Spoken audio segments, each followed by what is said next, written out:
오늘은 사순절 두 번째 주일입니다. 주여 이제 회복하게 하소서라는 표 아래 온 성도들이 믿음과 소망과 사랑으로 하나 되어 영과 진리로 예배합니다. 아멘. 믿음이 없이는 하나님을 기쁘시게 하지 못하나니 하나님께 나아가는 자는 반드시 그가 계신 것과 또한 그가 자기를 찾는 자들에게 상 주시는 이심을 믿어야 할지니라. 아멘. 우주 만물을 창조하시며 인생의 생사화복을 주관하시는 하나님 아버지, 길고 추웠던 겨울이 다 지나가고 벌써 따뜻한 온기가 느껴지는 이 봄날에 주님 앞에 나와 예배하게 하시니 감사합니다. 예배하는 이 시간 하나님의 말씀으로 은혜받아 저희들의 움츠러졌던 이 심령도 이 화사한 봄날같이 새롭게 하여 주옵소서. 거칠고 험한 세상에 살면서 지친 몸과 상한 마음 그대로 가지고 나와 싸우니 봄의 새싹들처럼 소성하게 하옵소서. 정성을 다하여 드리는 찬송과 경배와 예물을 기쁘게 받아 주옵시고 예배해 주신 은혜를 충만하게 내려 주옵소서. 예수님의 이름으로 기원하옵나이다. 아멘. 참여의 기도 시간입니다. 다 같이 침묵으로 일주일의 삶을 뒤돌아보며 참여의 기도로 나아갑니다. 기도하겠습니다.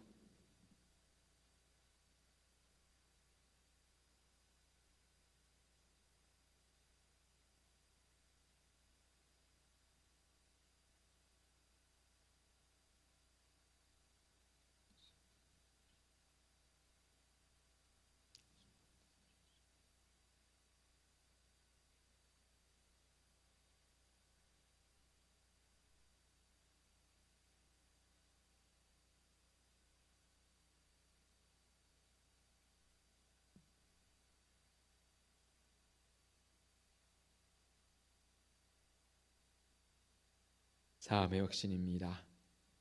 나 곧 나는 나를 위하여 네의 허물을 도말하는 자니 네 죄를 기억하지 아니하리라. 아멘.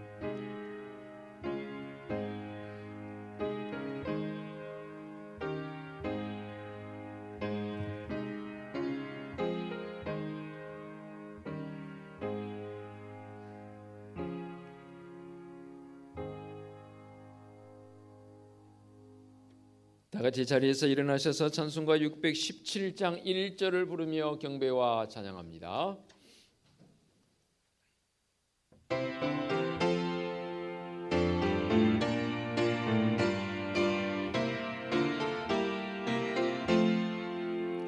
주님을 찬양합니다. 내 맘과 정성 다하여 놀라우신 주님의 크신 능력 찬양하리라. 주님을 찬양합니다.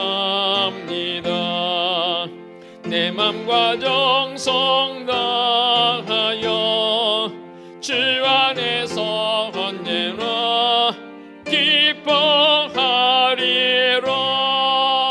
할렐루야. 주 안에서 언제나 기뻐하리라. 할렐루야. 아멘. 성시 교독하겠습니다. 여호와는 나의 빛이요 나의 구원이시니 내가 누구를 두려워하리요?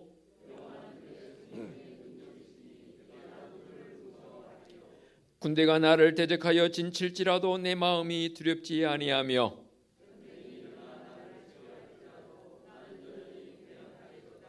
내가 여호와께 바라는 한 가지 일 그것을 바라리니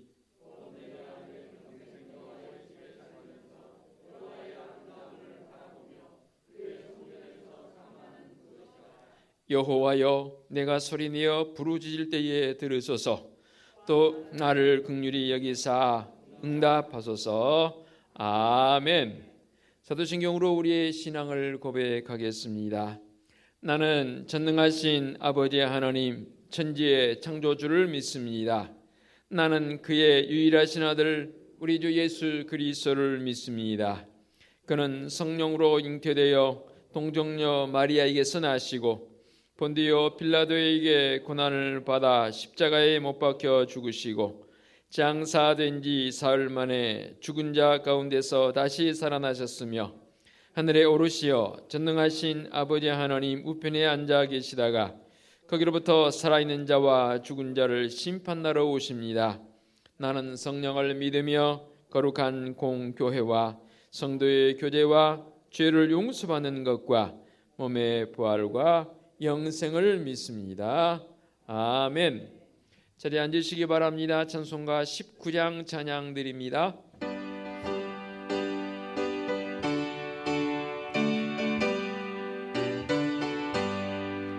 찬송하는 소리 있어 사람 기뻐하도다. 하늘 아버지의 이름 거룩거룩하도다. 세상 사람 찬양하자 거룩하신 하나님께 할렐루야 할렐루야 할렐루야 아멘. 하나님의 나라 권세 영원토록 있도다.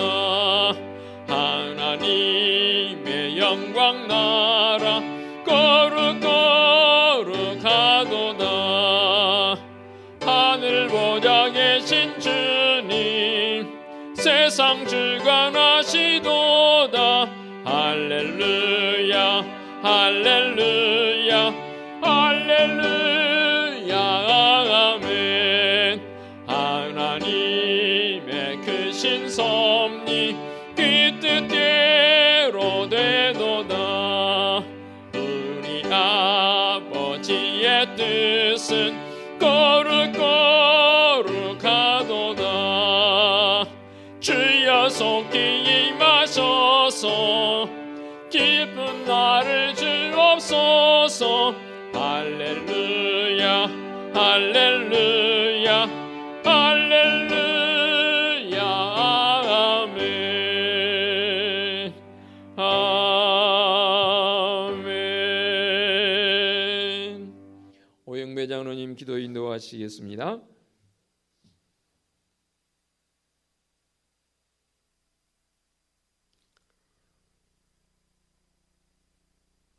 사랑과 은혜가 풍성하신 아버지 하나님, 감사를 드립니다. 세상에서 용서받지 못하고 소망 없이 살아야 할 저희들을 구원하시기 위해 하나밖에 없는 독생자 예수님을 이 땅에 보내신 아버지 하나님, 저희들의 예배를 받으시고 영광 받아 주시옵소서. 십자가를 앞에 놓고 땀방울이 핏방울이 될 때까지 기도하시던 예수님의 그 모습을 생각하면서 부족하지만 저희들도 때를 얻든지 못 얻든지 그 주님의 모습을 본받아 아버지 앞에 기도하는 귀한 믿음의 자녀들 되게 도와주시옵소서.